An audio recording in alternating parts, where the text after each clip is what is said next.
Ukraine के मुद्दे पर रूस और अमेरिका आमने सामने है।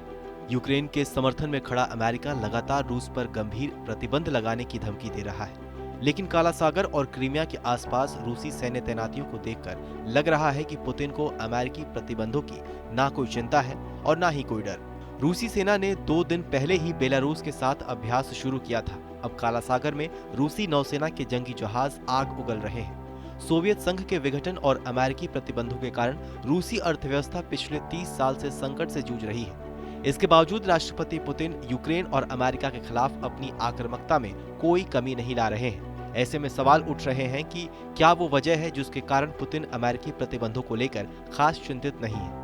ऐसे में आपको बताएं तो रूसी राष्ट्रपति व्लादिमीर पुतिन अमेरिका के राष्ट्रपति जो बाइडेन के संभावित कार्रवाई से बचने के लिए पहले से ही तैयारी शुरू कर चुके हैं।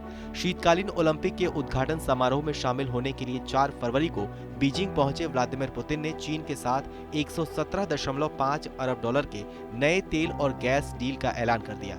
हालांकि ये नया सौदा रूस को तत्कालीन मदद तो नहीं पहुंचा सकता, क्योंकि चीन और रूस के बीच बनने वाली नई पाइपलाइन से अगले 2 साल तक गैस और तेल की सप्लाई शुरू नहीं की जा सकती है। हालांकि अमेरिका और दूसरे पश्चिमी देशों के लिए इसे चीन का करारा जवाब माना जा रहा है।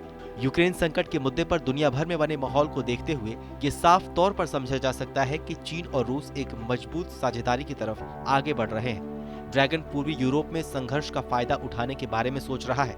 आपको बताएं तो अमेरिका ने पहले से ही रूस के ऊपर कई तरह के प्रतिबंध लगा रखे हैं। ऐसे में नए प्रतिबंधों से भी रूस के ऊपर उतना असर पड़ने वाला नहीं है।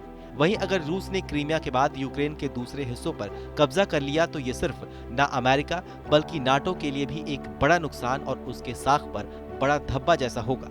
उधर रूस और चीन के बढ़ते रिश्तों को लेकर भारत में भी थोड़ी चिंता देखने लगी थी, लेकिन रूसी राष्ट्रपति हाल के दिनों में जब भारत आए तो उनके बयान से यह साफ हो गया है कि पुतिन चीन और भारत दोनों से निकटता बनाए रखना चाहते हैं। पुतिन की भारत यात्रा के बाद जारी बयान में यह संदेश जाता है कि भारत और रूस के संबंधों का असर चीन के रिश्तों पर नहीं पड़ेगा।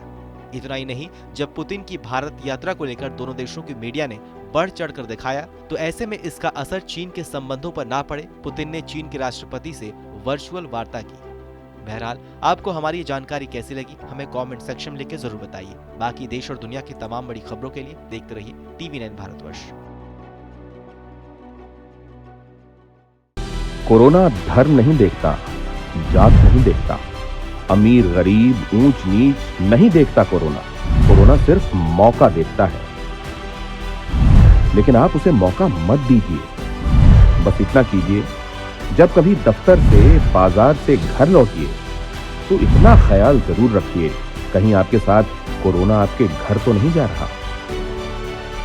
भूलिए मत, कोरोना अभी जिंदा है।